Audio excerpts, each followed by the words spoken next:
5 mitos sobre o álcool que interferem perigosamente na sua performance. Eu sou o Dr. Alex Benevides, cirurgião cardiovascular, e aqui na internet ajudo homens a aumentarem seu desempenho físico e mental em 8 vezes. 8 vezes, olha isso, mesmo após 50 anos. Fim de ano. Fim de ano, já viu aquela coisa, aquela agitação, agora dezembro, confra, atrás de confra aí da empresa, da família, do amigo, da outra empresa que convidou. Muitos, vamos dizer assim, compromissos sociais obrigatórios que você precisa comparecer e tem muito álcool. Então, olha só, primeiro mito aqui do álcool, ele vai simplesmente aumentar a sua performance, aumentar a sua capacidade de networking.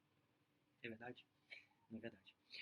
O álcool é a única droga, olha só que interessante, que possui 3 espectros de ação totalmente diferentes. Aquela analgesia, onde você se sente ali um pouco mais relaxado, ele consegue dar uma sensação de relaxamento, um pouco mais, vamos dizer assim, desacelera um pouco. Na segunda, ele consegue dar um pouco mais de agitação, de animação, consegue derrubar os muros da inibição total. E na terceira, depressão total. Você acaba perdendo totalmente o nível de cognição, o nível do pensamento organizado, agressivo, estratégico e mesmo a coordenação motor. Se você passar desses estágios todos ou transitar entre eles, você vai acabar comprometendo a sua performance, tanto física quanto mental, mas principalmente a mental, em um ambiente que você não pode comprometer, em um ambiente que você não pode extrapolar aquelas declarações muito sinceras, sabe, o sincericídio. Então, você é melhor evitar isso, né?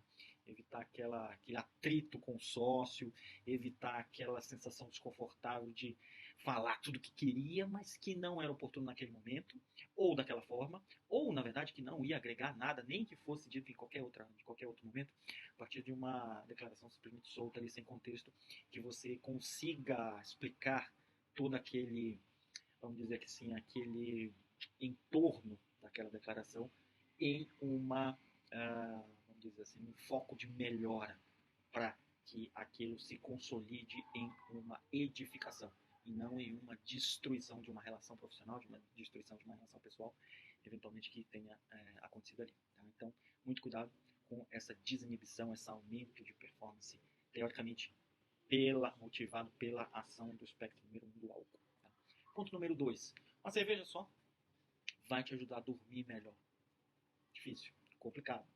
Por quê? Porque o álcool ele tem, primeiro, a mudança de espectro de ação dele muito relacionado ao sexo e muito relacionado à massa muscular, à massa gorda e à massa magra que está presente naquele momento, naquele indivíduo, e mais ao tipo de metabolismo que aquele indivíduo apresenta. Então, a sua metabolização alcoólica não é a mesma de hoje, que você está aí com 50, 60, 70 anos, do que era lá com 15, com 20, com 25. Hoje ela já está muito pior, ou muito mais adequada, inclusive, muito mais adaptada a uma metabolização até mais rápida, por conta de ter sido submetida, esse fígado ter sido submetido a um contato progressivo aí durante todos esses anos. Então ela já mudou. E identificar esse processo de metabolização é muito importante para que você tenha uma ideia aproximada de como a quantidade específica de álcool vai influenciar no seu processo de funcionamento corporal. Eu nem falo sono, falo de funcionamento corporal. Em termos de força muscular, em termos de funcionamento intestinal, em termos de esvaziamento gástrico, tempo de esvaziamento gástrico, porque ele vai estar associado a uma comida ou ele vai estar associado a um jejum prolongado que você fez ali no final da tarde até o momento de dormir, e aí você só tomou ali uma cervejinha, tomou uma dose de uísque, tomou uma dose de vodka, uma dose de conhaque, só para dar uma relaxada. Como isso vai interferir no funcionamento do seu corpo e no funcionamento do seu cérebro para que haja o processo de mudança de sono-vigília. Sono-vigília deve acontecer no primeiro estágio da fase não REM, que é a fase mais superficial do sono, que tem 4 estágios. Tá? Então tem o sono de transição, sono-vigília, sono leve, sono moderado e sono mais intenso, para ir para a fase REM. Então, o álcool faz normalmente, em uma dose muito pequena, ele já faz você pular desse estágio 1 para o estágio 4 da fase. Então você já pulou praticamente inteira a fase superficial e já vai cair ali na borda da fase profunda. Aí vem um grande problema, porque, então é melhor que eu já relaxo, eu já entro logo na fase profunda, eu já durmo, beleza, eu vou assim até de manhã. Só que não é assim. A gente precisa, nas 7 horas de sono, que é o ideal, a gente já está admitindo que você tem, a gente precisa manter uma oscilação entre a fase superficial e a fase profunda do sono, fase não REM, fase REM, de pelo menos 4 a 5 vezes durante a noite toda. Então você vai para a profunda, volta, vai, volta, fica oscilando nesse tempo todo. E aí o sono, o álcool mexe com isso, mexe com essa rotação aí do sono. Então ele vai tirar ou ele vai colocar mais fases REM em um período de rotação menor, já que ele começou já antes, já queimou a largada ali da fase não REM, já passou para REM, já passou para não REM, já passou para REM, já ciclou mais. E ele ainda tem mais. Ele encurta a fase REM. E a fase REM, que é a fase Rapid Eye Movement, que você tem abolição de movimentos musculares conscientes, movimentos dos olhos intensos com atividade cerebral intensa. E é onde você limpa o salão cerebral. Você tira todo o produto de metabolismo cerebral que houve e que não é necessário de estar ali. Então precisa desse tempo para resetar tudo, para dar uma melhorada no funcionamento, como se você limpasse toda a fuligem do motor. E aí você tem nessa fase a produção de dois hormônios importantíssimos para a sua vida: testosterona e GH. Testosterona é o hormônio da atitude, da agressividade boa, da assertividade, de você ir ganhar mais dinheiro. GH é o hormônio da defesa, que você recupera, você cicatriza todas as feridas que houveram em todos os órgãos pelo metabolismo que foi acelerado durante o dia. Então, microlesões cerebrais, microlesões vasculares são reparadas pelo GH nessa fase REM. Se você está com ela encurtada, que ela não chega a 20% do sono normal que é para chegar daquela noite, você não vai ter o sono reparador. Você não vai ter uma quantidade boa de secreção de testo e de GH. Então, seu sono foi ruim, só porque ele começou já de modo alterado, por conta desse pulo aí que o álcool deu. Então, atenção. Ponto número 3. Cerveja mais fraca que um coquetel, que uma vodka, que um whisky. Isso é um mito, porque a cerveja mais fraca, o que você faz? Você fica com mais confiança, você fica com mais intensidade no consumo. Então, a relação de concentração e quantidade não é tão fidedigna entre duas modalidades diferentes de álcool. Como assim? Se eu tenho uma concentração de 4% de álcool na cerveja e tem de 14% no vinho, mas eu vou tomar só um cálice de vinho, vou tomar 2 cálices no máximo. Vai dar aquela roubada, aquela mexida ali no sensório. E da cerveja não, eu tomo 2, 3, 4 latinhas e nem percebo. Quando eu vou dar por mim, eu já estou ali, putz, já pulei do primeiro estágio para o segundo estágio de espectro de ação do álcool. Então, ela acabou sendo, no geral, mais potente do que aqueles 2 copos, aquelas 2 taças de vinho que eu ingeri de modo mais consciente, de modo mais comedido. Então, atenção em relação a isso. Seja honesto em relação ao quanto você consome e ao quanto você está percebendo ou não de ação daquele álcool naquele momento. Quarto ponto interessante, o café corta o efeito. O café corta o efeito, tá tranquilo, então hoje eu vou tomar todas aqui para comemorar, estou deprimido, estou ansioso, tive um dia terrível, vou ter que tomar todas, e amanhã quando eu acordar eu tomo bastante café preto, tomo o dia inteiro de café, e aí começa a produzir normal de novo. Não é. O café não corta álcool, não tem nada a ver com isso. O café vai estimular outra via de hiperfuncionalidade cerebral, mas não vai tirar a depressão cerebral que o álcool causa. Então ele só vai mexer com a sua percepção de quanto o seu cérebro está rodando menos à medida que ele é estimulado a rodar mais, entendeu? E aí, se isso for em curto período de tempo, na mesma noite, eu já tomei pra caramba, agora eu vou tomar um cafezinho, um expresso para cortar, para eu ficar mais alerta para dirigir. Então a sua percepção vai estar alterada, você pode estar com reflexos diminuídos, não perceber, ter tido aquela animação ali do café e achar que ele cortou o álcool, ele não corta, e aí chega no momento crítico lá da direção, que você toma uma fechada, que você foi muito bem até um determinado momento, você deu uma cochiladinha, bateu. Deus livre, virou o carro, Deus livre. Aconteceu um problema na ponte, no cruzamento muito movimentado, embora seja na madrugada. Cuidado, cuidado que essa relação de álcool e café não é do jeito que você está pensando. Quinto ponto. O álcool reduz o estresse, reduz a ansiedade. Então, poxa, dá pra gente voltar a trabalhar ele de uma forma mais tranquila, não precisa se peso todo. Calma.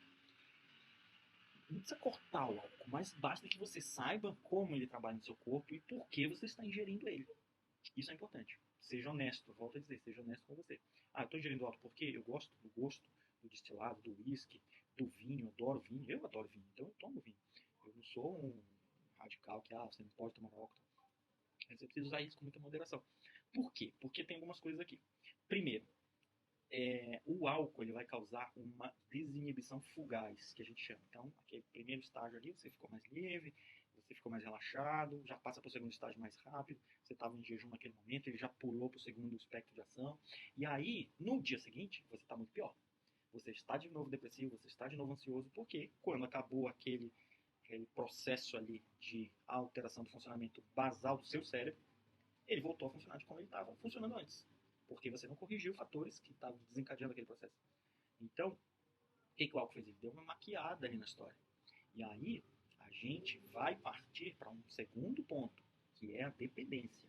Dependência, ainda que não seja física, ou já seja física, pode cair numa dependência psíquica, uma dependência psicológica, que você, toda vez que tem um problema, toda vez que tem uma alegria, toda vez que tem uma tristeza muito grande, você começa a associar aquele processo a uma obrigatoriedade de ter que tomar um pouco de álcool para que você se sinta melhor. Então, quando você começa a se obrigar a isso, virou um vício, virou uma dependência. Aí realmente está errado. Você não está fazendo mais álcool, o uso do álcool consciente, o álcool porque você gosta, porque você sabe até o limite que ele vai começar a prejudicar a sua performance, tanto física quanto mental. E agora você está fazendo porque você tem uma dependência que nem você assume, nem você está sendo honesto consigo mesmo. Então, nesse ponto, a gente está correndo risco muito grande de ficar com a nossa performance completamente atravancada por conta disso. Sem falar no ponto de que a gente vai ficando cada vez mais tolerante. Então, cada vez você vai precisando de uma dose maior para causar, teoricamente, aquele mesmo estágio que você está buscando, de relaxamento, de controle de ansiedade, de sensação boa, de ativar o circuito de recompensa da dopamina naquele ponto específico. Se passa daquilo, já é um circuito de dopamina mais agressivo, que você já vai buscar um pouco mais de animação do que você simplesmente sair daquele ponto, de se livrar da ansiedade, se livrar da depressão. Percebe como o álcool é danado, ele é perigoso, ele é uma droga que está aí, a gente tem muito acesso facílimo, mas precisa ter consciência do que ele causa, como causa e qual é o momento que ele vai causar. Né? A gente tem enquanto sociedade ocidental, a gente tem uma tendência a buscar soluções rápidas para dores, soluções fáceis, soluções rápidas para resolver minha dor. Tirar minha dor de modo mais rápido possível e de modo mais longo possível. As duas coisas em geral não casam. Se você consegue uma solução rápida, ela é uma solução de curto prazo que não é sustentável. Se você consegue uma solução de longo prazo que é sustentável, que é equilibrada, normalmente ela não vem rápida. Então a gente precisa equilibrar todos esses fatores aí na balança para a gente conseguir ter uma performance sustentável a longo prazo que seja realmente benéfica para a gente, sem ter que pagar um preço muito alto, mas sem ter que abrir mão daquele resultado em um curto período de tempo porque ele não é sustentável. Entendeu? Agora que você sabe de tudo isso, compartilha com o sócio, compartilha com o amigo, compartilha com o seu parceiro de firma que está ali também precisando entender mais a respeito de álcool. Você vê que ele está começando a abusar um pouco mais, você vê que ele está começando a perder um pouco do controle. Ou você mesmo, não fala para ninguém que você está se sentindo assim, no fundo você se sente assim, que está perdendo um pouco do controle. Pensa nisso tudo que eu te falei. Pensa em termos de melhora. Não pensa em termos de culpa, de autodepreciação, em termos de que eu estou chamando atenção aqui porque eu quero ser politicamente correto, que eu quero ser melhor que todo mundo. Eu também bebo. Mas a gente precisa pensar em termos de melhora. Use esse conteúdo para a sua melhora. E aproveita. Já me segue por aqui.